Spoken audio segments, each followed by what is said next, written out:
এই ভিডিওটি মূলত হচ্ছে তাদের জন্য, আমরা যারা ফাস্ট ফুড কিংবা তৈলাক্ত জিনিস খাওয়ার পরে পেটের মধ্যে একটা গ্যাস জাতীয় সমস্যার সৃষ্টি হয় অথবা বুক জ্বালা পোড়া করে, এই টাইপের যে সমস্যার সম্মুখীন হয়ে থাকি আমরা, তাদের জন্য এই ভিডিওটি। হ্যালো এভরিওয়ান, আসসালামু আলাইকুম। আশা করছি সবাই অনেক বেশি ভালো আছে। তো আমরা যারা মিডল ইস্ট কিংবা ইউরোপে আছি, তাদের অধিকাংশ লোকেরই ফাস্ট ফুড বেশিরভাগ খাওয়া পড়ে।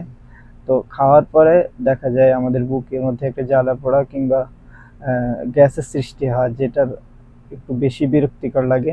তো সেটাকে আপনি ইনোসেন্ট যদি লাইক 10-15 মিনিটের মধ্যে, 5-10 মিনিটের মধ্যে যদি ঠিক করতে চান, তাহলে আপনি এটা খেতে পারেন।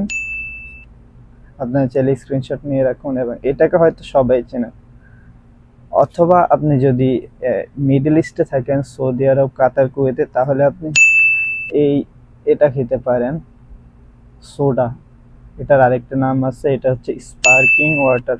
বিভিন্ন কোম্পানির হয়তো আপনারা পেয়ে যাবেন ওই টাইপের যেই কোমল পানি এগুলো আছে, এগুলো যদি আপনি খান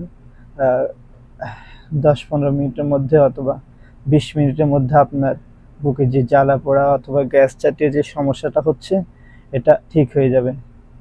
আর আপনার যদি কোনো বন্ধুর এরকম সমস্যা থেকে থাকে, তাহলে এই ভিডিওটি তার কাছে শেয়ার করুন। এবং যারা পেজটিকে ফলো করে রাখেননি, আরও ভিডিওর জন্য এই পেজটিকে ফলো করে রাখুন। ধন্যবাদ সবাইকে। আসসালামু আলাইকুম।